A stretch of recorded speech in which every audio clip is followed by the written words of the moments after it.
Bismillahirrahmanirrahim. Assalamualaikum warahmatullahi wabarakatuh. Alhamdulillah.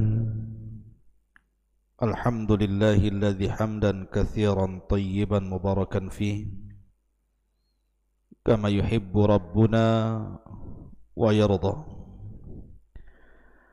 Asyhadu an la ilaha illallah wahdahu rabbi la syarika lah. Wa asyhadu anna Muhammadan abduhu wa rasuluhu alladzi la nabiyya ba'dah. Wa qala Allahu azza wa jalla ya ayyuhalladzina amanu taqullaha haqqa tuqatih wa la tamutunna illa wa antum muslimun. Ma'asyiral muslimin yang dimuliakan Allah Subhanahu wa taala. Alhamdulillah, di malam hari ini kembali kita bisa duduk untuk bertalabul ilmi dari Masjid Pesantren Tahfidz Al-Quran dan Bahasa Arab, Masjid Jabal Uhud Al-Islami, Tiban, Kampung Tiban, Kepulauan Riau. Kemudian salawat dan salam kita haturkan kepada Rasul kita yang mulia alaihi salatu wassalam. Allahumma salli ala Muhammad wa ala alihi wa sahbihi wa man sara ala nahjihi ila yaumiddin. Pembahasan di malam hari ini kita akan membahas tentang siapa manusia yang akan dipanggil pertama untuk dihisab pada hari kiamat. Ma'asyiral muslimin yang dimuliakan Allah Subhanahu wa taala. Kita tahu bahwa hikmah hisab itu dhuhuru fadailil muttaqin wa manakibihim. Dengan adanya hisab maka tampak keistimewaan orang-orang yang bertakwa. Fayazdadu syukrahu lillah, maka mereka semakin bertambah rasa syukurnya kepada Allah Subhanahu wa ta'ala, karena selama mereka beramal di dunia ternyata tidak sia-sia. Kemudian yang kedua, bayanu adlillahil mutlaq, ada keterangan keadilan Allah Subhanahu wa ta'ala secara mutlak, di mana Allah Subhanahu wa ta'ala berfirman, innallaha la yadlimu mithqala dzarratin wa in taku hasanatun yudha'ifuha wa yu'ti min ladunka ajran 'azima. Sesungguhnya Allah Subhanahu wa taala tidak akan menzalimi walaupun sebiji zarah. Jika engkau mendapatkan atau memperoleh kebaikan, maka akan dilipat gandakan dan akan diberikan kepadanya pahala yang sangat besar. Artinya dengan adanya hisab, Allah ingin menunjukkan keadilannya. Ma'asyiral muslimin yang dimuliakan Allah Azza wa Jalla, kita tahu bahwa manusia dalam masalah hisab ini terbagi menjadi 3 kelompok. Sinfani la yus'alani anil amal. Ada 2 kelompok tidak akan bertanya atau tidak akan ditanya soal amalan. Mereka adalah al-anbiya, para nabi. Para nabi tidak akan ditanya soal amalannya. Kemudian yang kedua, wal musyrikun, orang-orang musyrik. Karena para nabi langsung masuk surga tanpa hisab, dan orang-orang musyrik langsung masuk neraka tanpa hisab. Kemudian kelompok yang ketiga adalah kelompok yang ditanya soal amalannya, dan mereka orang-orang yang beriman dan juga orang-orang fasik.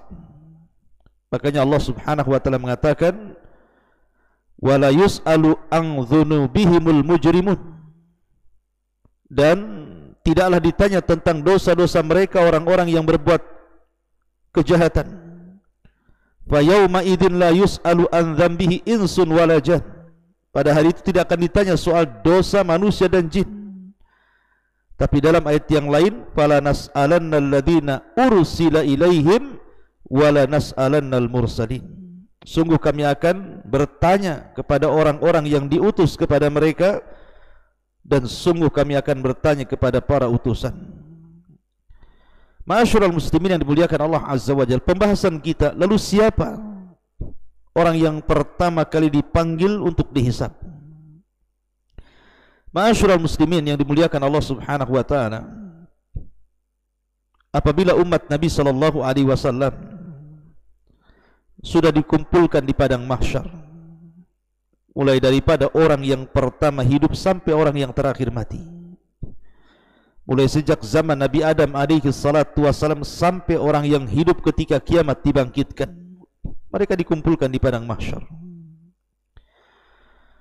Maka umat Nabi sallallahu alaihi wasallam adalah orang yang pertama dipanggil untuk dihisab. Jadi walaupun umat Islam adalah umat yang terakhir datang, tetapi umat Islam adalah umat yang pertama kali dipanggil untuk dihisab. Dan dari umat Islam ini ada seorang laki-laki dari kabilah Quraisy, dari Bani Mahzum, yang namanya Abdullah ibnul Abdil Asad. Saya ulangi, ada seorang anak muda dari Quraisy, dari Bani Mahzum, namanya Abdullah ibn Abdil Asad, di mana dia memiliki saudara namanya Al-Aswad ibnu Abdil Asad. Jadi sini ada dua nama. Pertama Abdullah ibn Abdil Asad, yang kedua Al-Aswad ibn Abdil Asad. Dua manusia ini Allah Subhanahu wa taala turunkan ayat yang menunjukkan awal orang yang dipanggil untuk dihisab. Allah Subhanahu wa taala berfirman, "Fa amma man utiya kitabahu bi yamini fayaqulu ha umqra'u kitabiyah inni dhanantu anni mulaqin hisabiyah fahuwa fi 'ishatir radiyah fi jannatin 'aliyah qutufuha daniyah kulu washrabu hani'an bima aslabtum fil ayyamil khaliyah." Adapun orang-orang yang mendapatkan catatannya dengan tangan kanannya,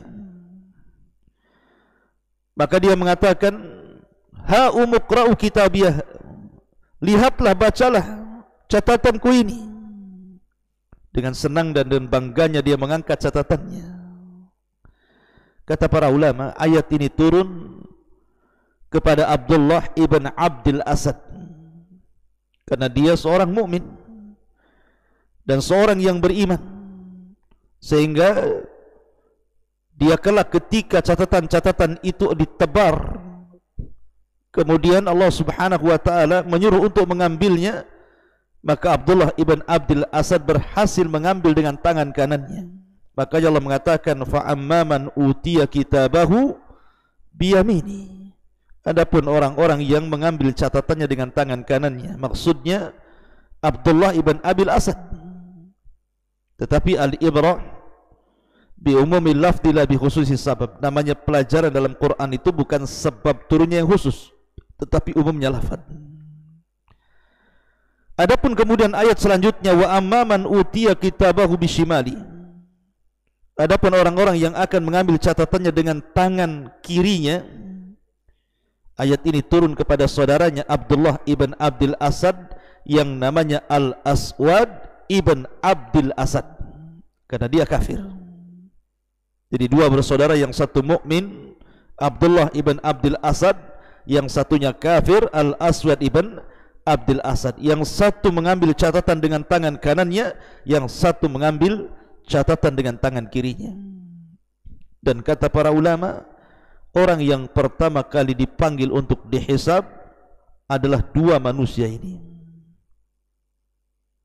Adapun hisab yang baik kepada Abdullah ibn Abdil Asad, adapun hisab yang buruk kepada Al-Aswad ibn Abdil Asad. Ma'asyiral muslimin yang dimuliakan Allah Subhanahu wa taala. Kemudian riwayat yang lain tentang orang yang pertama kali dipanggil pada hari kiamat untuk dihisab adalah sebuah hadis Nabi SAW bersabda, inna awwala munadin min indillah, sesungguhnya orang yang pertama kali memanggil di sisi Allah Subhanahu wa taala yaqul akan berkata, ainal ladzina ajrahum 'ala Allah, di mana orang-orang yang pahalanya disimpan di hadapan Allah. Fayaqumu man afa fid dunya, adapun orang-orang yang suka memaafkan di dunia tiba-tiba berdiri. Fayaqulullah, dan Allah Subhanahu wa taala pun kemudian berfirman, antumul ladzina afautum li bawwa'tukumul jannah, kalian yang sudah banyak memaafkan manusia karenaku, maka kalian berhak untuk masuk ke dalam surga. Dalam riwayat, thawabukumul jannah, pahala kalian adalah surga. Dan dalam riwayat, idza kana yaumul qiyamah sarakha sarikhun, apabila datang pada hari kiamat akan datang orang yang berteriak dan berteriak, ala man kana lahu 'ala Allahi haqqun falyakum, siapa yang memiliki hak kepada Allah Subhanahu wa taala berdiri. Fayaqumu man afa wa aslah, tiba-tiba orang yang suka memaafkan di dunia dan suka memperbaiki kebaikan manusia, maka mereka pun berdiri. Maka Allah mengatakan, thawabukumul jannah, pahala kalian adalah surga. Maka dalam hadis ini, orang yang pertama kali dihisab, dipanggil untuk dihisab adalah orang yang suka memaafkan manusia, mudah untuk memaafkan manusia, tidak pernah menaruh dendam pada hatinya, tidak pernah menaruh hasad pada hatinya. Walaupun seandainya manusia yang salah kepadanya, dia tetap memaafkannya. Dan itu akhlak yang luar biasa. Makanya di surga itu ada satu pintu namanya bab kadiminal ghaid, bab pintu khusus bagi orang-orang yang menahan hawa nafsunya dan tidak suka marah. Makanya Nabi SAW ketika ada seorang sahabat minta dinasihati, maka Rasul mengatakan, la taghdab, la taghdab, la taghdab, faraddada miraran, la taghdab, jangan marah, jangan marah, jangan marah. Dan Rasul mengulang-ulang kalimat jangan marah. Ma'asyiral muslimin yang dimuliakan Allah Azza wa Jalla, inilah di antara manusia yang pertama kali akan dipanggil untuk dihisab pada hari kiamat. Mudah-mudahan ada manfaatnya. Subhanakallah bihamdika, asyhadu an la ilaha illa anta, astaghfiruka wa atubu ilaik. Allahu ta'ala a'lam. Assalamualaikum warahmatullahi wabarakatuh.